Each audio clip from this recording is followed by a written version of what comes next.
Assalamualaikum warahmatullahi wabarakatuh. Halo anak-anakku. Minggu lalu kita sudah membahas tentang bunyi. Hari ini kita akan mempelajari mengenai sifat bunyi terkait telinga sebagai alat pendengaran, dan juga kita akan membahas tentang pemantulan dan penyerapan bunyi.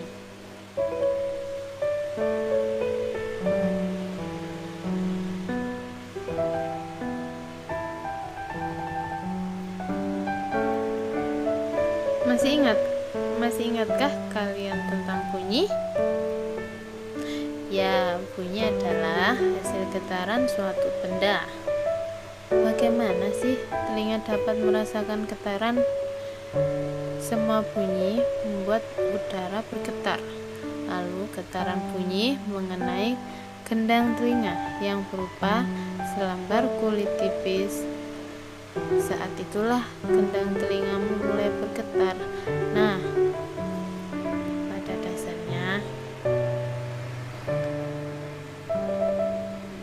telinga kita terbagi menjadi 3 bagian.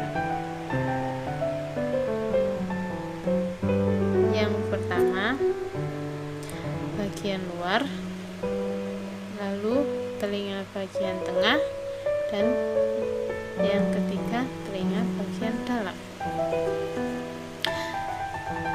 Dari masing-masing bagian memiliki fungsinya sendiri-sendiri. Telinga bagian luar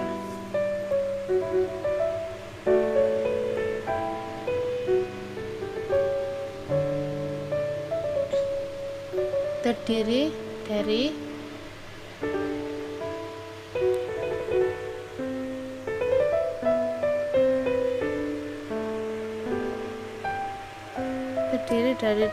dua bagian, yaitu daun telinga dan liang telinga. Fungsi daun telinga untuk memusatkan gelombang suara yang masuk ke bagian saluran telinga, sedangkan liang telinga atau bisa disebut rongga telinga ini berfungsi untuk mencegah masuknya air untuk merekatkan kotoran maupun hewan kecil yang masuk dalam telinga. Dengan adanya lapisan lilin yang ada di rongga telinga, benda asing tak bisa masuk lebih dalam ke telinga. Lalu bagian telinga tengah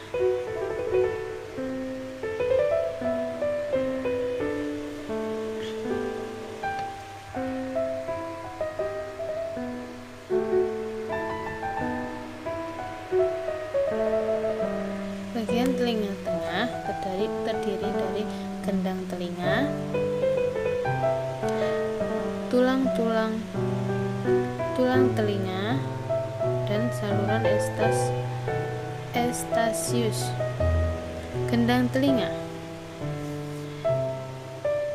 berfungsi untuk menangkap gelombang suara dan mengubahnya menjadi getaran yang diteruskan ke tulang telinga. Tulang telinga atau tulang pendengaran berfungsi sebagai penangkap getaran dari gendang telinga, meningkatkan amplitudonya untuk diteruskan ke telinga bagian dalam.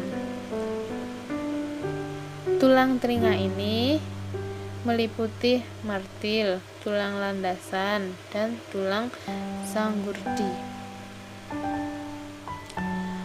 Yang ketiga yaitu saluran Eustachius yang berfungsi untuk menyeimbangkan tekanan udara di luar dan di dalam telinga sehingga gendang telinga tidak sampai rusak.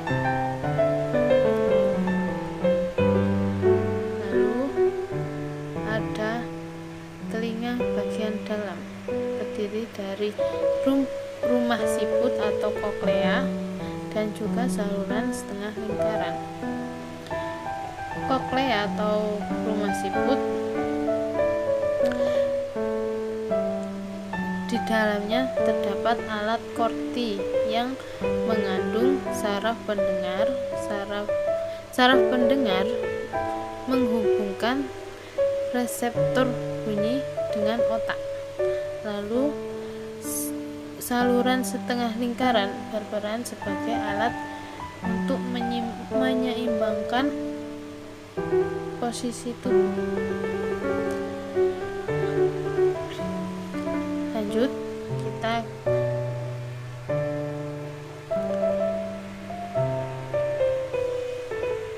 jadi indera pendengaran dan keseimbangan terdapat di telinga.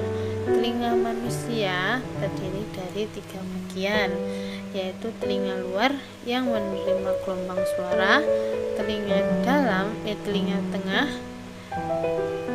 di mana gelombang suara dipindahkan dari udara ke tulang dan oleh tulang ke telinga dalam. Lalu yang terakhir, telinga dalam, di mana getaran diubah menjadi impuls saraf spesifik. Telinga merupakan indera pendengaran karena telinga memberikan respon terhadap getaran gelombang suara. Selanjutnya, kita akan membahas mengenai bunyi pantul.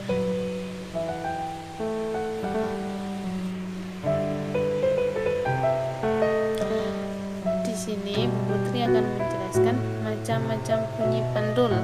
Bunyi pantul ada 3, yaitu bunyi pantul yang memperkuat bunyi asli, dan yang kedua gaung, dan yang ketiga gema.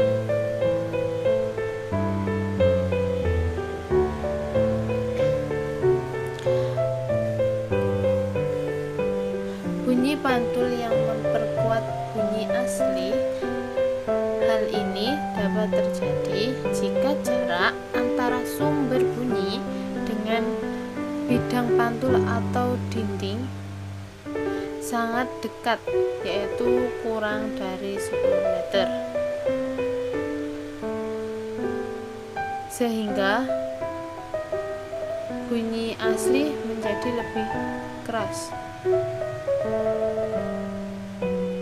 Contohnya kayak kamar, lalu kamar mandi, lalu kereta api yang ada di terowongan.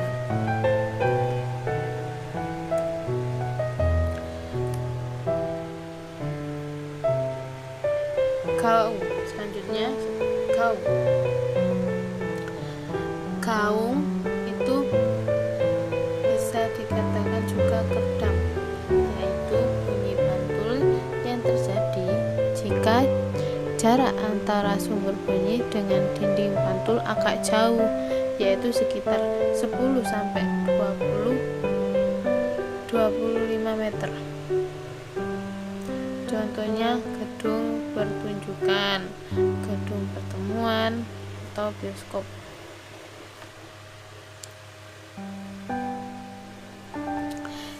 Yang ketiga yaitu gema. Gema yaitu bunyi pantul yang terjadi jika sumber bunyi berada pada jarak yang sangat jauh, yaitu lebih dari 20 meter.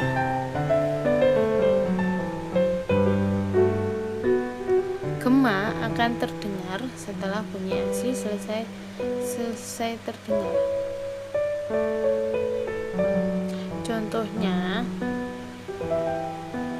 yaitu kayak di lereng gunung atau di jurang. Yang terakhir mengenai penyerapan bunyi. Untuk menghindari gaung atau kerdam yang merugikan, dalam gedung atau aula yang besar biasanya dilapisi oleh bahan peredam bunyi, yaitu bahan-bahan yang permukaannya lunak atau empuk. Contohnya ya kayak karet, karpet, gabus, kapas, dan wol. Selain melapisi dinding dengan zat kedap suara, struktur bangunan juga dibuat khusus. Jadi seperti dinding dan langit-langit dibuat tidak rata, tetapi ada bagian yang cembung jadi agak melengkung.